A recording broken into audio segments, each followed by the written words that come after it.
Guys, এটা হচ্ছে আমার দিদনের বাড়ির ক্ষেত, মানে আমার নানি বাড়ি। আর এই যে আমরা যাচ্ছি, ওই এই যে এগুলো সব হচ্ছে গাছ। এটা মনে হয় কাঁঠাল গাছ। কত সুন্দর এখানে নেচারটা, মানে ঢাকা শহরের নেচার থেকে অনেক ঠান্ডা আর অনেক সুন্দরও পরিবেশটা। আমরা হচ্ছে এদিক দিয়ে হচ্ছে যাব, তো চলুন গাইস যাই।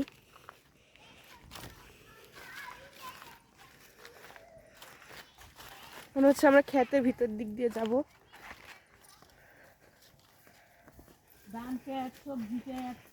এটা হচ্ছে ধান ক্ষেত, সবজি ক্ষেত। মোবাইলটা আমার কাছে দাও, তুমি পড়ে যাবে। তুলি হচ্ছে এখানে পড়ে গেছিল, ভাগ্য ভালো মোবাইলটা ওর হাতে ছিল না। মানে অভ্যাস না থাকলে যা হয় আর কি।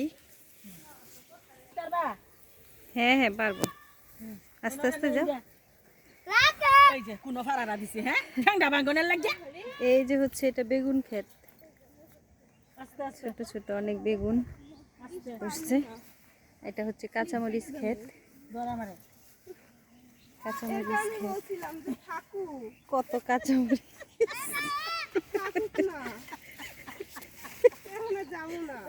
বেগুন খেতে দিয়ে যাও, ক্ষেতের ভিতরে নামো, ক্ষেতের ভিতরে নামো। হ্যাঁ নাইমা হাইটে হাইটে যাও আস্তে আস্তে। তুলির অভ্যাস নাই তো, মানে গ্রামে আসে ঠিকই, কিন্তু ওই যে ওই সাইড দিয়ে হাইটে যাও, ওই যে ওই সাইড দিয়ে। হ্যাঁ যাও, গাছগুলো একটু সাইড করে করে যাও না। আরে আমি পারবো না, চলো। হয়েছে এগুলা কি লাল শাক, এগুলা নিয়ে রান্না করে খাইলে কি যে স্বাদ। কত বড় একটা মিষ্টি কুমড় হয়েছে, ডাটা কত বড় বড় সুন্দর ডাটা। তারপরে এই যে একটা মিষ্টি কুমড় হয়েছে, এই যে একটা মিষ্টি কুমড়, এই যে আরেকটা মিষ্টি কুমড়। আসলে এগুলো দেখতে খুবই ভালো লাগে, মিষ্টি কুমড় হয়েছে। বেগুনগুলো একদম ছোট ছোট, এগুলো আমাদের এই যে দেশি ছোট ছোট বেগুন। এগুলোর নাম নাকি আমজুকি বেগুন, যাই হোক এগুলো আমাদের ঢাকায় পাওয়া যায় না। তারপর এটা হচ্ছে এগুলো তো ডাটা, এগুলো পুঁই শাক।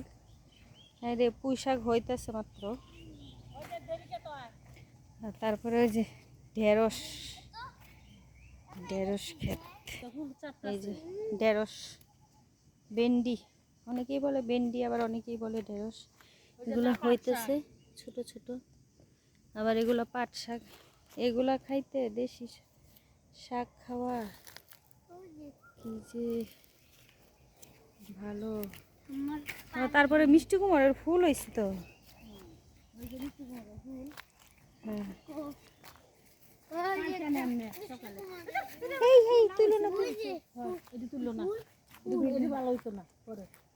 মিষ্টি কুমড়।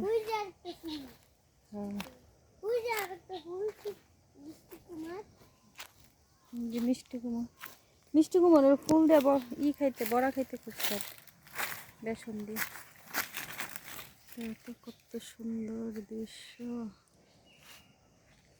টাটা।